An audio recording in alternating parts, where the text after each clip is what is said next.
Rizwan Danish biology lecture is here. आज हम next topic start करने लगे हैं, दैट इज इंडिविजुअल लेवल। हम ऑर्गेनाइजेशन लेवल डिस्कस कर रहे थे, जिसमें हमने देखा इलेक्ट्रॉन, प्रोटॉन, न्यूट्रॉन आपस में मिलते हैं, एटम बनाते हैं, एटम आपस में मिलके जो है बनाते हैं, एटम आपस में मिलते हैं। तो जैसे हम देखते हैं कि इलेक्ट्रॉन, प्रोटॉन, न्यूट्रॉन आपस में मिलके एटम बनाते हैं, एटम आपस में मिलके जो है मॉलिक्यूल बनाते हैं, मॉलिक्यूल्स आपस में मिलते हैं तो ऑर्गेनेल्स बनते हैं, सेल बनते हैं, और इसके बाद जो है ना ऑर्गन्स बनते हैं और ऑर्गन सिस्टम बनते हैं।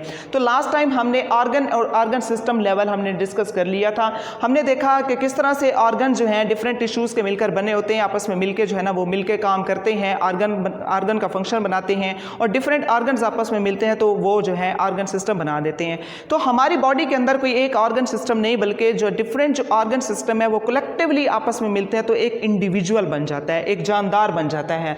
तो इंडिविजुअल लेवल में हम देखते हैं कि इंडिविजुअल लेवल क्या है कि different organs and organ system, कि डिफरेंट ऑर्गन और ऑर्गन सिस्टम जब आपस में मिलते हैं, ऑर्गेनाइज होते हैं आपस में, तो टू फॉर्म अ इंडिविजुअल, तो एक इंडिविजुअल बन जाता है, एक जानदार बन जाता है, एक शख्स बन जाता है।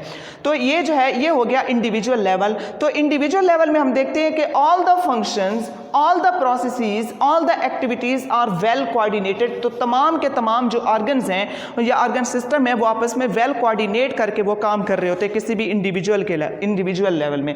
तो हम देखते हैं कि ये अगर हम इसकी एग्जांपल की तरफ देखें तो एक्सरसाइज ऑफ मैन, जब कोई शख्स एक्सरसाइज कर रहा है, वर्जिश कर रहा है, तो ये सिर्फ ये नहीं उसकी टांगें मूव कर रही है, जबकि उसके पूरी बॉडी पार्ट्स जो हैं वो आपस में कोऑर्डिनेट होकर काम कर रहे होती हैं। जैसे कि जब वो जो है दौड़ता है वर्जिश के लिए, या जो है ना किसी भी तरह की जो है वो कोई स्टेप्स ले रहा है, वर्जिश कर रहा है, तो उसमें जो है वो उसकी हार्ट बीट भी तेज़ हो जाती है, उसको स्वेटिंग भी होती है, उसके सांस लेने की रफ्तार भी तेज़ हो जाती है। तो मतलब ये सारे जो सिस्टम है हमारी बॉडी के अंदर, जितने भी ऑर्गन सिस्टम है वो आपस में वेल कोऑर्डिनेटेड है, वो मिल के काम कर रहे होते हैं। तो एग्जाम्पल में हमने देखा एक्सरसाइज ऑफ अ मैन जो है ये जो है आपस में मिल के कोऑर्डिनेट करके काम करते हैं। Next one is population level. तो नेक्स्ट जो लेवल है that is a population level. Individual level के बाद हम देखते हैं पॉपुलेशन लेवल, यानी कि मैं इंडिविजुअल, दूसरे इंडिविजुअल, हम एक क्लास में बैठे हैं तो क्लास में जितने भी इंडिविजुअल्स हैं, ह्यूमन बीइंग्स, ये सारे आपस में मिलकर पॉपुलेशन बनाते हैं। तो पॉपुलेशन की डेफिनेशन क्या है? Groups of organisms of the same species. ये ज़रूरी है कि वो एक ही स्पीशी के जानदार हों, तब हम उसको पॉपुलेशन कहेंगे। यानी कि जिस जगह पे हम बैठे हैं तो हमारी सराउंडिंग में जितने भी लोग हैं तो वो क्या कहलाएंगे? पॉपुलेशन कहलाएंगे। तो वो जो लोग होंगे ये ज़रूरी है वो सेम स्पीशी के होने चाहिए and located at the same place, और उस सेम जगह पर जो जानदार मौजूद हैं तो उसको हम कहते हैं पॉपुलेशन। तो पॉपुलेशन लेवल हो गया। इसकी हम एग्जांपल देखते हैं। एक क्लास हो रही है, किसी भी चीज़ की क्लास है, यानी या बायोलॉजी की क्लास हो रही है, तो उसको हम कह सकते हैं कि that is example of population, कि एक ही स्पीशी के जानदार जब एक ही वक्त में एक जगह पर मौजूद होते हैं तो उसको हम पॉपुलेशन कहते हैं। अब जो डिफरेंट पॉपुलेशन हैं, ह्यूमन बीइंग की पॉपुलेशन है, बाहर प्लांट्स लगे हुए हैं, प्लांट्स की पॉपुलेशन है, अगर रूम में बैठे हैं तो कुछ छिपकलियाँ वगैरह मौजूद हैं, कीड़े मकोड़े मौजूद हैं। तो ये जो डिफरेंट पॉपुलेशन हैं वो आपस में मिलती हैं, आपस में इंटरेक्ट करती हैं, जो आपस में इंटरेक्शन है ये सब पॉपुलेशंस का आपस में मिलके ये बना देती है कम्युनिटी।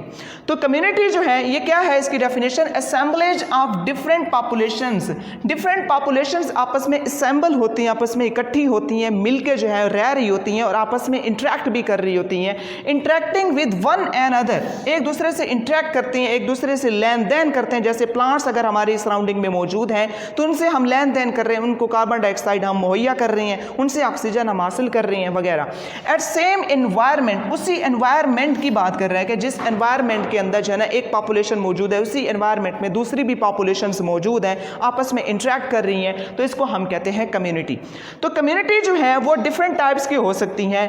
कम्प्लेक्स कम्युनिटी भी हो सकती है, सिंपल कम्युनिटी भी हो सकती है। इसके हम एग्जांपल देखते हैं। जैसे फॉरेस्ट है, फॉरेस्ट एक कॉम्प्लेक्स कम्युनिटी है जिसमें डिफरेंट टाइप के जो है ना ऑर्गेनिज्म जो है पाए जाती हैं। क्योंकि फॉरेस्ट के अंदर प्लांट्स भी पाए जाते हैं, फॉरेस्ट के अंदर एनिमल्स भी पाए जाते हैं, फॉरेस्ट के अंदर माइक्रो ऑर्गेनिजम्स भी पाए जाते हैं, फॉरेस्ट के अंदर फंजाई भी पाए जाते हैं, बैक्टीरियाज भी पाए जाते हैं, और भी डिफरेंट तरह के जो है ना ऑर्गेनिज्म जो हैं फॉरेस्ट के अंदर पाए जाते हैं। तो तभी हम कहते हैं forest is a complex community. Next one is community के जो टाइप्स मैंने अभी बताई, एक सिंपल कम्युनिटी है, दूसरी कॉम्प्लेक्स कम्युनिटी है। कि सिंपल कम्युनिटी वो कम्युनिटी भी हो सकती है जैसे फॉलन लॉग। फॉलन लॉग का मतलब है एक दरख्त गिरा हुआ है, उसके नीचे जो है ना इर्द गिर्द कीड़े मकोड़े इकट्ठे हुए पड़े हैं, तो ये एक सिंपल सी कम्युनिटी है जिसमें 2-3 स्पीशीज ही मौजूद हैं। यानी कि ऐसी कम्युनिटी जिसके अंदर मुख्तसर से स्पीशीज़ मौजूद होंगी, मुख्तसर से पॉपुलेशंस मौजूद होंगी, तो उसको हम सिंपल कम्युनिटी कहते हैं। जबकि ऐसी कम्युनिटी जिसके अंदर डिफरेंट टाइप्स की जो हैं वो पॉपुलेशंस वहाँ पर मौजूद हैं, डिफरेंट स्पीशीज़ वहाँ पर मौजूद हैं, तो उसको हम कहते हैं complex community, just like a forest. तो देखते हैं हम, वो कहता है कि एक और यहाँ पे बात लिखी हुई है कि इन सिंपल कम्युनिटी, अगर सिंपल कम्युनिटी के अंदर कोई छोटी सी चेंज भी आ जाती है तो वो बहुत ज़्यादा ड्रास्टिक होती है, बहुत ज़्यादा ख़तरनाक होती है। उसकी वजह यह है कि सिंपल कम्युनिटी में ऑलरेडी मुख्तसर सी पॉपुलेशन मौजूद है, लेकिन अगर उनमें भी अगर कोई चेंज, कोई बीमारी, कोई इन्फेक्शन डिजीज़ वहाँ पर स्प्रेड होती है तो वो उसके लिए ड्रास्टिक होती है, बहुत ज़्यादा ख़तरनाक होती है। Next one is biosphere level. तो जैसे हम सारी चीज़ों को आपस में कंबाइन करते जा रहे हैं, जैसे अभी हमने देखा कि किस तरह से इंडिविजुअल आपस में मिलते हैं तो पॉपुलेशन बनाते हैं, पॉपुलेशंस, डिफरेंट पॉपुलेशंस आपस में मिलती हैं तो कम्युनिटी बनाती हैं, और डिफरेंट जब कम्युनिटीज़ आपस में मिलती हैं तो ये बायोस्फीयर लेवल बन जाता है कि यहाँ की कम्युनिटी, बाहर की कम्युनिटी, हमारे इर्द गिर्द की जितनी भी कम्युनिटीज़ हैं, चाहे वो सिंपल हैं या कम्प्लेक्स हैं, ये सारी कम्युनिटीज़ आपस में ऑर्गेनाइज होती हैं, असेंबल होती हैं, आपस में जुड़ती हैं, तो बायोस्फीयर लेवल बन जाता है। बायोस्फीयर लेवल यानी कि ये पूरी होल वर्ल्ड जहां पे जो है लाइफ इनहेबिटेड है तो वो जो है ना बायोस्फीयर लेवल कहलाती है।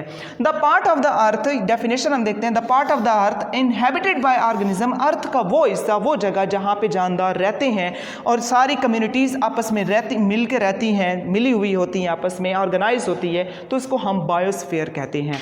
तो दैट इज, यहाँ पे ये भी लिखा है कॉन्स्टिट्यूट ऑल द इकोसिस्टम, जिसके अंदर तमाम के तमाम इकोसिस्टम आ जाते हैं, और इसके अलावा इसको हम जहाँ पर जो लाइफ कायम होती है, जहाँ पे लाइफ मुमकिन होती है या जहाँ पर जानदार रहते हैं, उसको हम zone of life on earth भी कहते हैं। तो इस तरह से आज हमारा जो टॉपिक था, मेन जो ऑर्गेनाइजेशन लेवल था, वो यहाँ पे कंप्लीट हुआ, जिसमें हमने इलेक्ट्रॉन, प्रोटॉन, न्यूट्रॉन से सफ़र शुरू किया और यहाँ तक देखा कि बायोस्फीयर लेवल, ये पूरी वर्ल्ड जो है वो जानदार जो है वो आपस में किस तरह से मिल जाते हैं। आई होप सो कि आपको ये लेक्चर समझ आ गया होगा। अगर इस वाले से कोई बात समझ नहीं आई, यू मस्ट टेक्स्ट मी और call me, I will welcome you. Lecture dismiss.